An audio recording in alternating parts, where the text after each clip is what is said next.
Congratulations on creating your boundary manifesto in your class. Now, what can you expect as you begin setting healthy boundaries? Sometimes we expect our loved ones to be happy for us and support us in the new boundaries that we're setting. While this could be true for some, the reality is that you can expect resistance when you start making amazing changes in your life. What you are doing when you start something new, even if it's healthy and positive, is you're shaking up people's expectations and pattern. So expect resistance, especially from the people that you are setting boundaries with. Do not allow the resistance to discourage you and make you give up a new way of life. This is why I'm warning you, so you can be ready to respond with perseverance. I want to tell you a story that is found in the Boundaries book. This is a story of a woman named Julie who tried to work on her boundaries, and she experienced resistance. Julie had had a difficult time with boundaries most of her life. As a child, she had a domineering father and a mother who had controlled her with guilt. She had been afraid to set boundaries with some people because of their anger, and with others because of the guilt that she would feel for hurting them. When she wanted to make a decision for herself, she would listen to other people's anger or pouting and let their reactions affect her decisions. Coming out of this family, she married a very self-centered man who controlled her with his anger. Throughout her adult life, she alternated between being controlled by her husband's anger and by her mother's guilt trips. She was unable to set limits on anyone.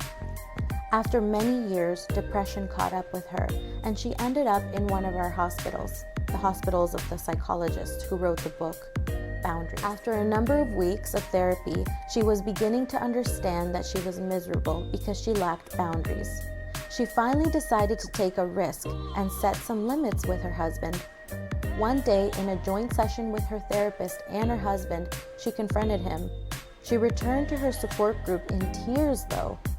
"How did it go?" the group asked her. "Terrible. This boundary stuff doesn't work," she said. "What do you mean?" the group therapist asked her. "I told my husband that I was tired of being treated that way and that I was not going to put up with it anymore. And he got angry and he started to yell at me. If the therapist hadn't been there, I don't know what I would have done. He's never going to change." And you know what? She was right. It was a good thing that the therapist was there and that she was in the hospital. She needed a lot of support in learning to set boundaries, for she would encounter a lot of resistance from both her and her husband. Yes, herself and her husband. She learned through the next few weeks that others were going to fight hard against her limits and that she needed to plan how she was going to fight back. If she did that, the chances of their changing would be pretty good. In fact, that is exactly what happened.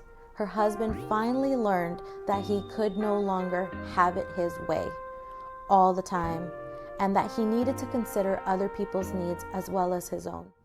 Can you relate to that story? Have you ever tried to change, but the people around you were resistant to your positive changes? Then you probably gave up? Not this time. This time, you're going to be prepared for the resistance. There are 7 types of resistance that you are going to experience. Number 1, anger. It's the most common type of resistance one gets from the outside. People will get angry because of the boundaries you have set up. They are angry because of being self-centered, and they think the world revolves around them. Number 2, guilt. This is one of the most powerful weapons a controlling person will use on another. People with poor boundaries almost always internalize guilt messages leveled at them. Number 3, consequences and counter moves. Figure out what it is that you are getting for your lack of boundaries and what you stand to lose by setting your boundaries. You face a risk in setting boundaries and gaining control of your life, for as soon as the other person finds out that you are serious, they start to change. Number 4, physical resistance. Some people can't maintain their boundaries with another person because they are physically overpowered. Let's just be real. Abusive people will not take no for an answer. If it comes to this point, you need to get help. Part of stopping this cycle is getting police involved to stop the abuser. We need to change up the pattern to break the cycle. Number 5, pain of others. When we begin to set boundaries with people we love, a really hard thing happens. They hurt. If you love them, this may be hard for you to watch. Remember, your boundaries are both necessary for you and helpful for them. It's the good type of pain, like exercising and your muscles getting sore, or going to the dentist. Number 6, blamers will act as though you're saying no is killing them, and they may say, "How could you do this to me?" They will likely cry and pout and get angry. But remember that blamers have a character problem. They will try to gaslight you and turn it around on you. They need to be confronted about taking responsibility for their actions and not putting the responsibility on you or others. Number 7, real needs. There may be plenty of people in your life who have continuous needs. They constantly ask you for money or for your resources because either they are not budgeting well or because they simply lack the resources. Let's be real, this is true. Many people do live in poverty. There is a lack of resources. You may have to set up boundaries on people who are in real need. It's gonna break your heart to say no to someone you love who is in need.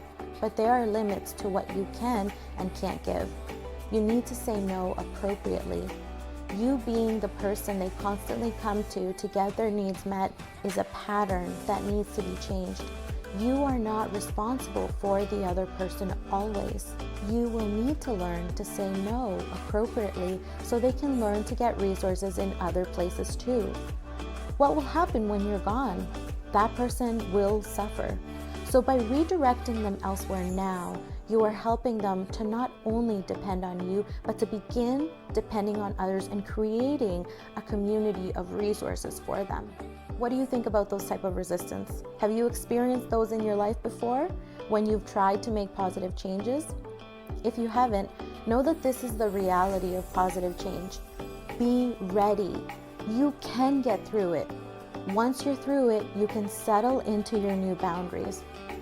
Fight for your new boundaries and don't give up on them.